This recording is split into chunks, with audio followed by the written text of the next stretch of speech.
lihat nih kriminalisasi itu kayak counter attack-nya. Artinya tidak ada LSM. Apakah mungkin bisa seefektif ini? Kalau kita melawan gajah dan kita hanya seekor semut, dan semut ini tidak bergabung, gajah itu bisa mematikan kita. Gitu.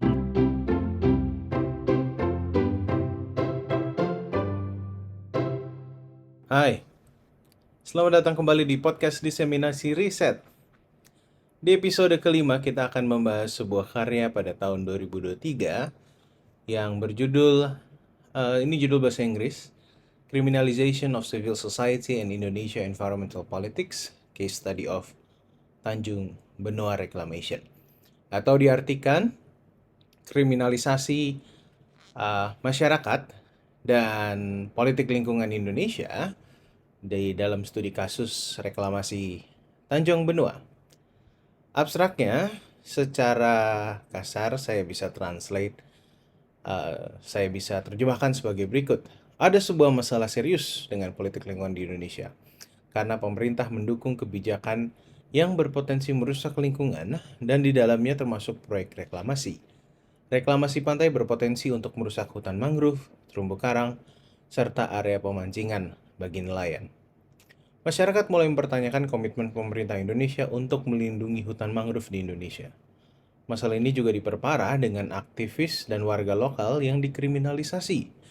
Para aktivis diancam untuk dibawa ke ranah hukum karena aktivitas mereka, dan riset ini bertujuan untuk memahami peran dari aktivisme masyarakat dalam merubah keputusan pemerintah dengan studi kasus penggagalan rencana reklamasi di Tanjung Benoa, Bali.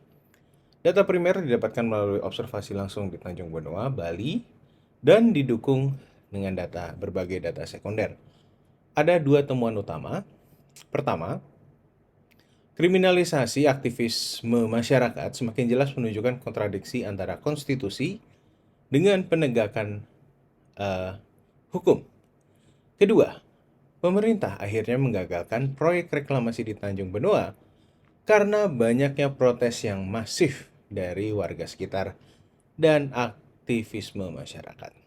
Baik, telah hadir bersama kita Bung Ferdinand Robertua. Silakan memperkenalkan diri dulu. Halo, Bang Angga dan para penonton setiap podcast kita ini. Saya memperkenalkan diri dulu, saya Ferdinand Robertua. Saya dosen tetap di program studi hubungan internasional di Universitas Kristen Indonesia dan sudah cukup lama juga di sini.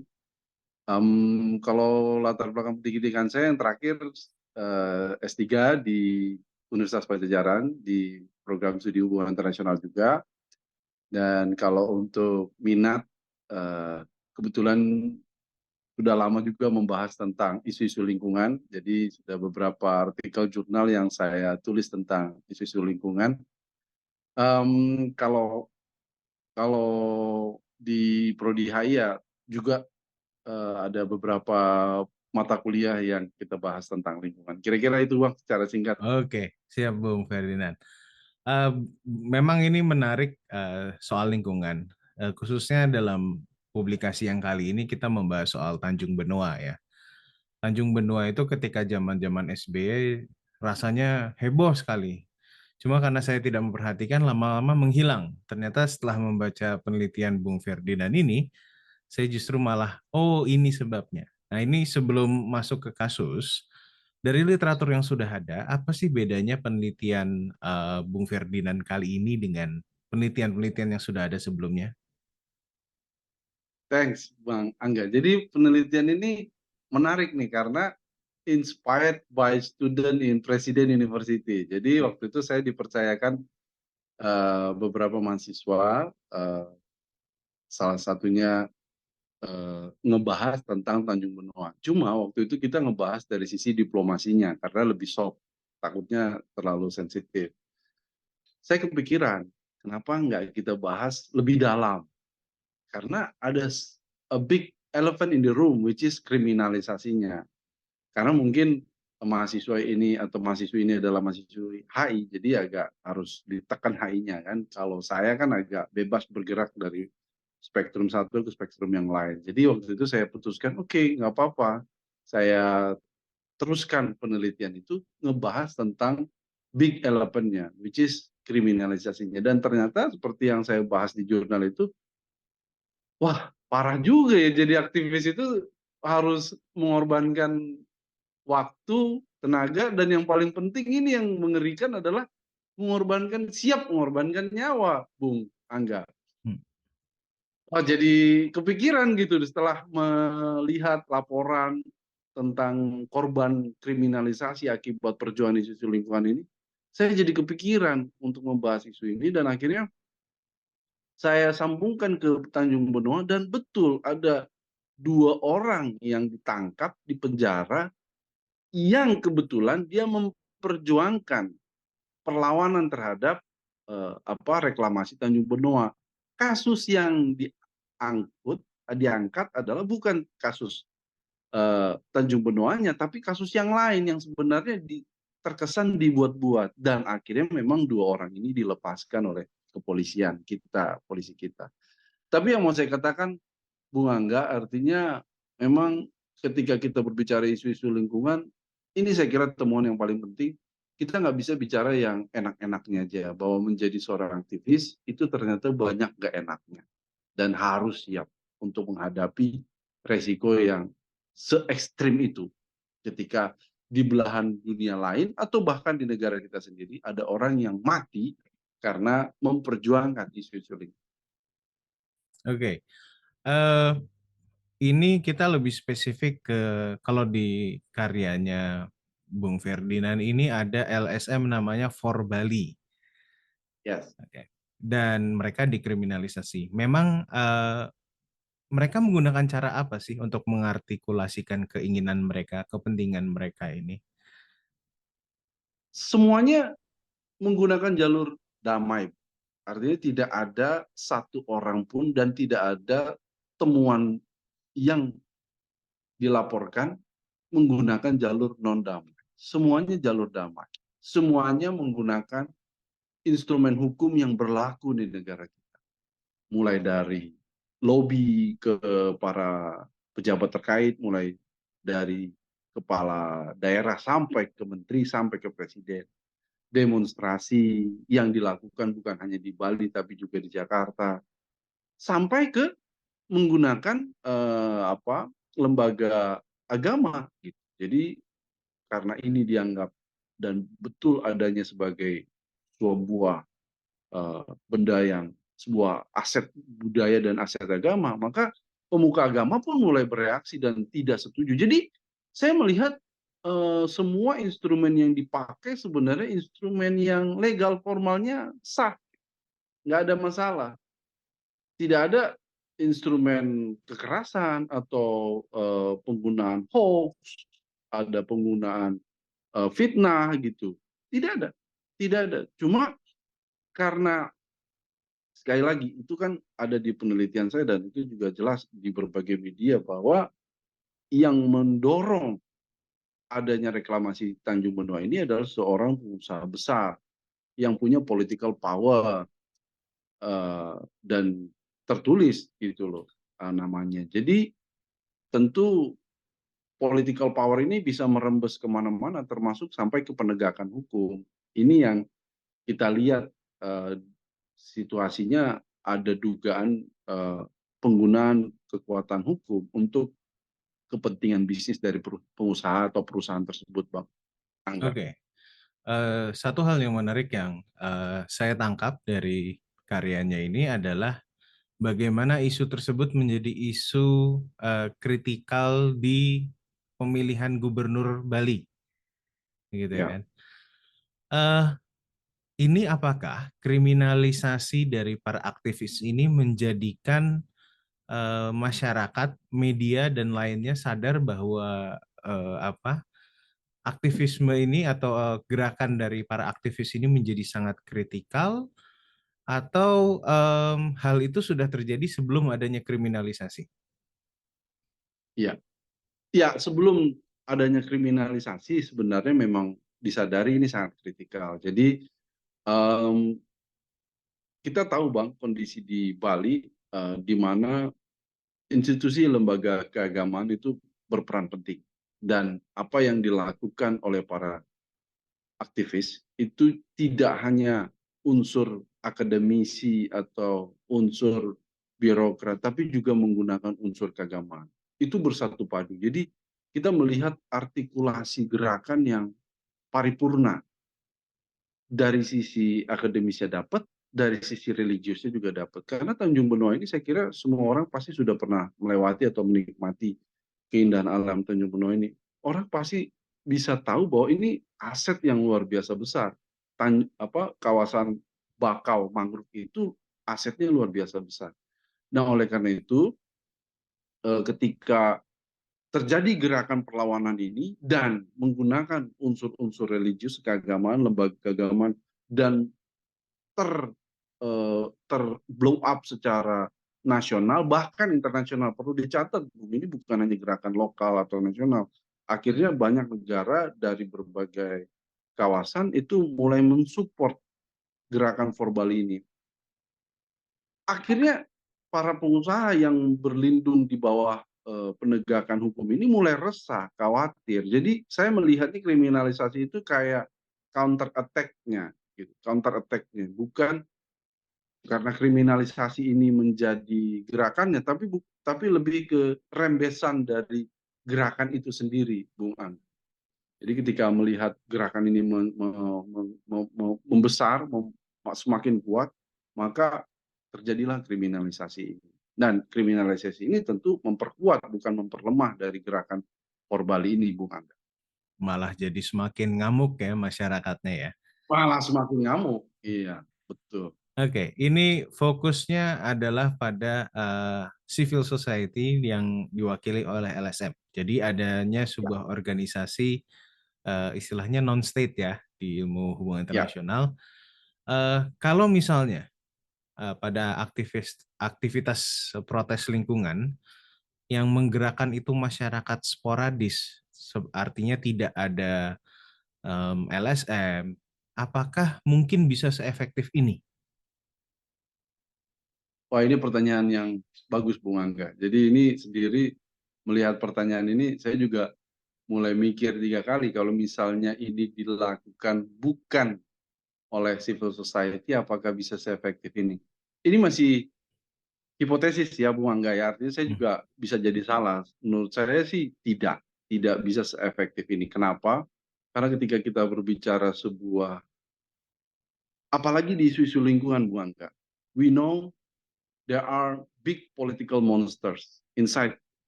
Jadi kalau kita melawan gajah dan kita hanya seekor semut dan semut ini tidak bergabung, gajah itu bisa mematikan kita. Gitu. Itu analogi sederhana yang saya kira ini harus dibuktikan dalam berbagai studi kasus. Jadi pilihannya menurut saya harus cuma satu, harus saling bergabung supaya kekuatan semakin besar.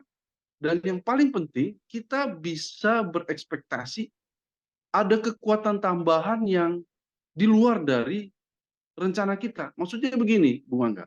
Kita tahu yang namanya dalam diskursus gerakan perlawanan itu ada namanya bumerang efek. Jadi bumerang efek itu adalah sebuah usaha untuk melempar sebuah gerakan ke negara lain, di mana kita berharap ada gerakan yang lebih besar datang dari luar negeri gitu. Nah, ini yang diharapkan sebenarnya dari sebuah gerakan sosial itu. Dan ini terjadi di kasus For Bali dan Tanjung Benoa. Jadi kalau berhadapan dengan big political monster, saya kira pilihannya ya cuma satu, Bu. Kita harus berkoalisi dengan masyarakat sipil. Kalau sporadis ya tentu dengan mudah mereka menggunakan kekuatan politik, kekuatan hukum, kekuatan finansial untuk mengalahkan gerakan itu.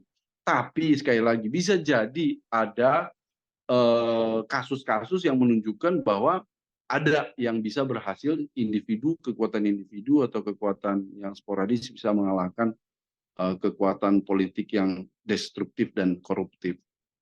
Harus ada studi kasusnya, Bu. Saya kira untuk memperlihatkan betul atau tidaknya kita bisa melawan sebuah proyek besar dengan kekuatan yang kecil atau kekuatan yang besar. Oke, Eh, Bung Ferdinand juga tadi sempat bilang bahwa kekuatan dari For Bali ini adalah lobby-lobbynya kepada Ya. institusi keagamaan atau yang lain-lain. Apakah mungkin, ini pandangan Bung Ferdinand, kalau misalnya ada aktivis lingkungan di tempat lain em, yang kurang berhasil atau tidak bisa seefektif For Bali ini, apakah mungkin lobby-lobby mereka kurang? Kalau ada gerakan yang kurang efektif, itu tentu kita lihat dulu studi kasusnya, Bu.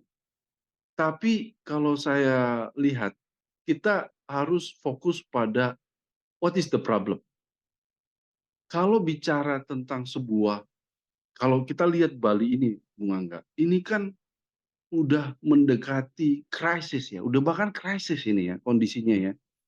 Wisatawan datang terus tiap hari, ribuan, tapi pulaunya nggak bertambah-tambah. Akhirnya apa? Makin makin dihancurkanlah Bali itu. Ya kan, ayolah kita lihat IG-nya para aktivis itu very real gitu loh. Orang-orang Bali udah mulai resah, bukan hanya masalah lingkungan, Bung Angga. Kita bicara tentang migrants yang datang. Ada orang-orang dari Rusia, Ukraina, dan negara-negara yang datang cari kerja, Bu. Hmm, So, sedikit aja masalah injustice, hmm. sedikit aja masalah kerusakan lingkungan, itu bakal jadi isu gede di Bali hari ini. Ah, Bali itu udah krisis menurut saya. Jadi, saya harus lihat dulu, Bung Angga, seberapa besar masalah yang dihadapi oleh masyarakat. Kita ambil contoh, Bung, di Sulawesi hari ini. Oke. Itu menurut saya juga di dalam kondisi yang krisis. Kenapa saya katakan demikian? Perusahaan-perusahaan tambang nikel itu eksploitasi besar-besaran Betul, di di betul. di gila-gilaan. Dan itu laut sudah jadi hitam. Hmm, Dan manusia tidak bisa tinggal di situ. Sedikit saja, Bung, injustice terjadi di situ, itu bakal jadi gerakan yang luar biasa besar. Dan itu terjadi hari ini. hmm, Kita lihat ada perusahaan Cina yang udah di-highlight, kemudian ada perusahaan-perusahaan juga yang terafiliasi dengan para menteri juga sudah mulai di-highlight. Dan saya yakin itu bakal jadi gerakan yang besar. Jadi kalau memang sudah masalahnya begitu besar, saya yakin, Bang, sedikit aja perlawanan itu bakal menjadi sebuah gerakan yang besar. Nah, tapi Bang, kalau kita bicara perkotaan, kan, kita bicara gerakan di kota ini yang menjadi lebih sulit karena ketika bicara lobby, oke, lobbynya udah bagus, tetapi kan solusinya banyak nih di sini ya, di iya. kota besar seperti Jakarta, Bandung. Akhirnya menjadi bisa dikatakan agak kurang berhasil karena masalahnya itu banyak solusinya di sini. Beda kalau di desa-desa yang wah, itu kondisinya berat sekali ketika tidak ada listrik, tidak ada sekolah, tidak ada, Oke. dan akhirnya sedikit saja bantuan dari kita itu akan jadi sangat luar biasa berguna bagi masyarakat di situ. Jadi menurut saya sih, Bung, kita lihat kondisi kegentingan dari yang kita perjuangkan, Bung An. Oke, lovely. Terakhir, Bung Ferdinand, kira-kira Yes. research gap atau riset apa yang bisa dikembangkan dari topik ini atau topik seperti ini? Ya, kalau menurut research gap yang sangat penting di sini, tentu aku bicara tentang how to deal with criminalization, Bung Angga. Kriminalisasi is a fact, it's a reality. You cannot deny ada kriminalisasi. Nggak mungkin, Pak. Kriminalisasi itu pasti ada. So then yang harus dilakukan riset-riset yang kita butuhkan adalah gimana nih para aktivis menghadapi kriminalisasi. What to do? Hmm, When, misalnya saya nih, saya memperjuangkan hak di Bali G, hak masyarakat adat. Kemudian ada yang nggak senang, saya dipolisikan. So what? Apa yang harus hmm. saya lakukan? Saya kira belum ada itu, Bung Angga. Oke, So, oke.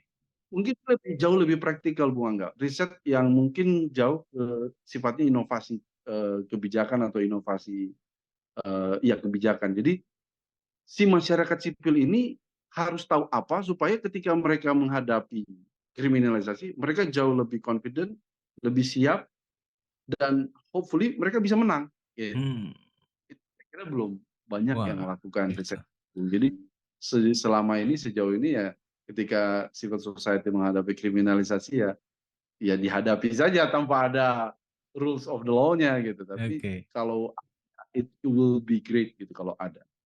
Oke, wow, itu praktikal banget sih kalau bisa. Yes. Sangat menarik, sangat menarik. Anyway, terima kasih Bung Ferdinand atas Sama-sama Bung diskusinya. Angga. Semoga kita bisa Siap, ngobrol lagi dengan publikasi lagi di pasti. depannya. Terima kasih banyak. Thank you. Sama-sama Bung Angga. Sukses buat Bung Angga dan Sukses, podcastnya. sukses. Keren banget. Terima kasih.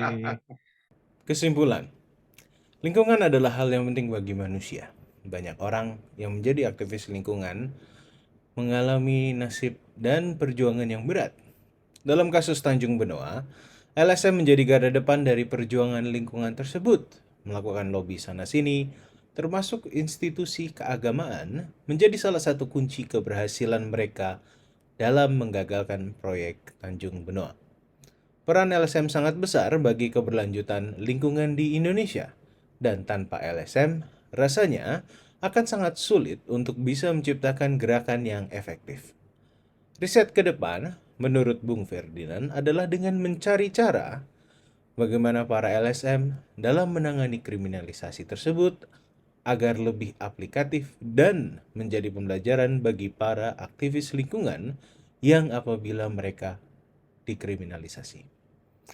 Sekian podcast diseminasi riset episode kelima. Selanjutnya kita akan membahas soal teori konspirasi. Demikian, sampai jumpa.